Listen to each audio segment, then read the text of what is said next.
L'enlèvement de l'Église. Comment cela se passera-t-il? Shalom à tous et que la grâce du Seigneur repose sur vous abondamment. Aujourd'hui, le Seigneur me fait grâce de vous partager cette révélation. Comment il viendra enlever ses enfants. Écoutez-moi jusqu'à la fin car ce message va vous aider à vous préparer. Que Dieu vous bénisse. Pour rentrer en profondeur de ce message, nous allons rapidement lire dans 1 Thessaloniciens chapitre 4 à partir du verset 15 à 17. Nous lisons.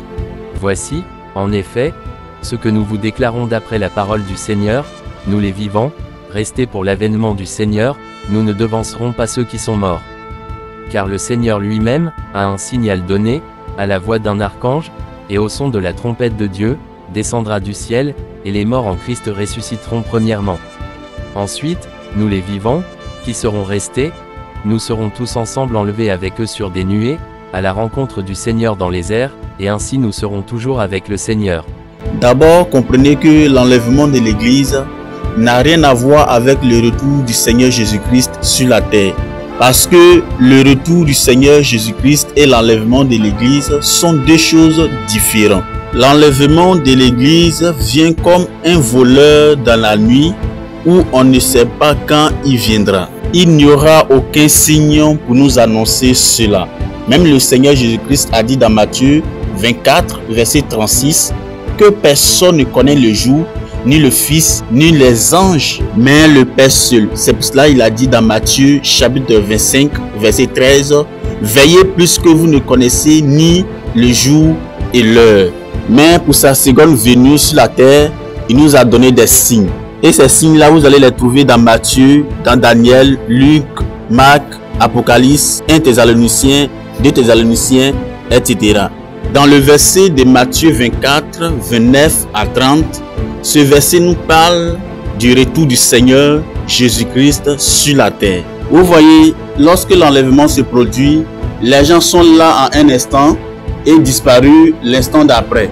Et cela se passera si vite que l'œil humain ne peut pas discerner le mouvement. Je voulais dire quoi? Je voulais dire que les gens ne pourront même pas nous voir enlever. Ce que les gens constateront, ce sont nos vêtements laissés derrière. Amen. Et regardez un peu cette vidéo, cette image qui fait vraiment pitié. Le jour de l'enlèvement de l'église, les gens seront dans les pleurs, dans les cris, chercheront les familles à gauche, à droite, mes frères et sœurs. Ma voiture est là, et là mes enfants ont disparu. Je sais pas. Votre enfant? Oui, mais c'est pas. En un instant, je sais pas. Oh mon Dieu! Oh mon Dieu! Ça va? Mais vous semblez pas être au courant de ce qui se passe? Au courant de quoi? La moitié des employés a disparu. Jimmy, Elise, Yann et les autres, je comprends plus rien. Sarah, Valérie, vous n'avez pas disparu, vous? tout comme vous. Les chrétiens restés derrière pleureront amèrement comme une femme enceinte qui allaitera en ce jour-là. Mes frères, la Bible nous a tout prescrit depuis avant. Mais ceux qui resteront sur la terre, qui ne seront pas enlevés, c'est-à-dire les non-croyants, et même ceux qui croient, qui vivent dans le péché, ils se demanderont et se diront les uns les autres comment ils sont disparus, où ils sont allés. Pourtant, ils étaient tous là, mais tout d'un coup, ils sont disparus.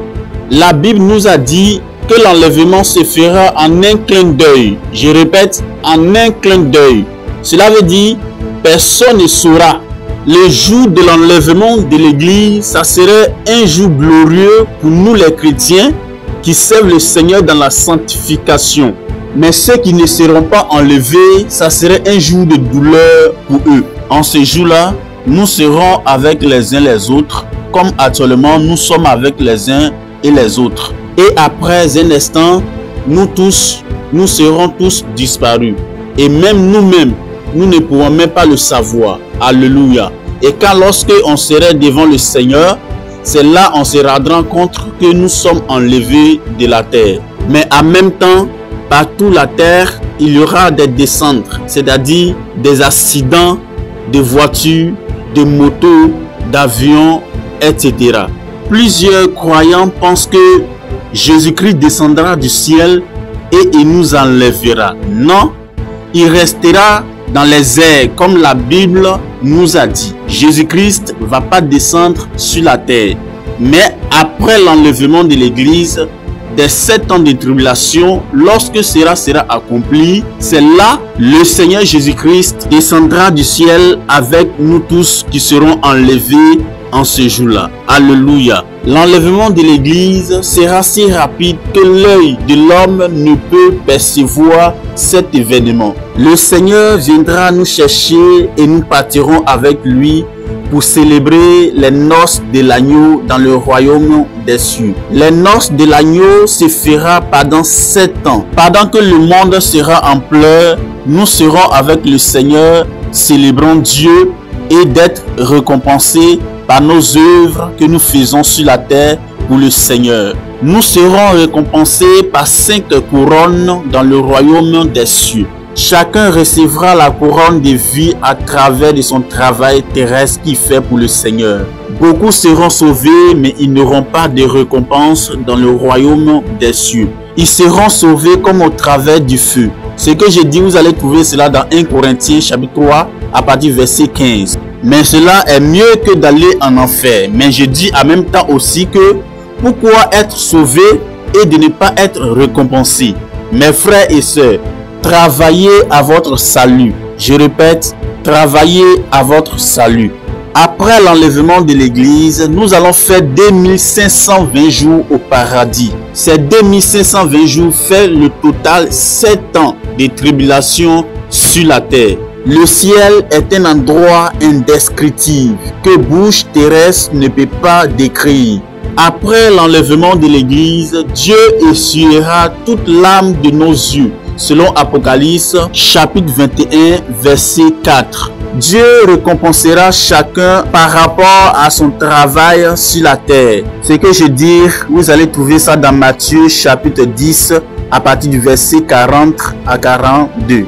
Mes frères et sœurs, je reviens encore en arrière. L'enlèvement de l'Église n'a rien à voir avec le retour du Seigneur. Si tu rates l'enlèvement, tu vas passer dans la grande tribulation. Je répète, si vous ratez l'enlèvement, vous allez passer dans la grande tribulation. Je vous ai déjà dit dans mes enseignements que la bête, l'antéchrist, est sur la terre déjà en Israël et il va aller en Rome. Ils vont le faire asseoir sur son trône et il va gouverner le monde. Ils attendent l'enlèvement de l'Église.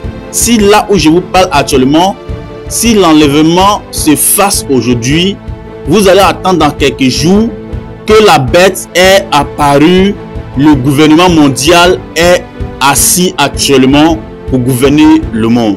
Mais ici, là où je vous parle, en 2030 qui vient, ils ont déjà tout mis en place pour le faire asseoir. Je vais vous parler cela dans d'autres enseignements. Dans d'autres enseignements, je vais vous parler le jour où ils vont le faire asseoir. Et c'est l'ONU qui a programmé tout cela. C'est pour cela le dernier pape est assis actuellement en Rome pour le faire asseoir sur son trône. Donc ici, en 2030, il aura forcé quelque chose qui va se passer. Soit l'enlèvement, ou soit la bête va s'asseoir. Donc, comprenez que le Seigneur viendra comme un voleur dans la nuit. Les Nations Unies ont tout prévu et ont mis en place ici en 2030. Ils vont choisir un gouvernement mondial pour le faire asseoir afin que la paix et la sécurité soient déclarées. Amen. Et voilà pourquoi tu dois quitter dans le péché et veiller sur ta vie. Laisser copains, copines, l'amour de l'argent, hypocrisie, la méchanceté, la colère, la vengeance, l'orgueil, etc. Mon frère, ma soeur, toi qui n'as pas encore accepté le Seigneur, je t'invite de le faire pendant que tu m'entends. Parce que demain ou après-demain, tu ne connais pas le jour de ta mort ou le jour de l'enlèvement de l'Église. Donne ta vie à Jésus, car Jésus-Christ est prêt à te pardonner tous tes péchés et à te laver par son sang. Parce qu'il est mort à la croix pour toi, pour que tu sois sauvé. Que la grâce du Seigneur Jésus-Christ vous transforme dans le nom de Jésus. À la prochaine. La parole qui proclame la vie éternelle, c'est la chaîne qui nous prépare à la rencontre du Seigneur, dans la sanctification.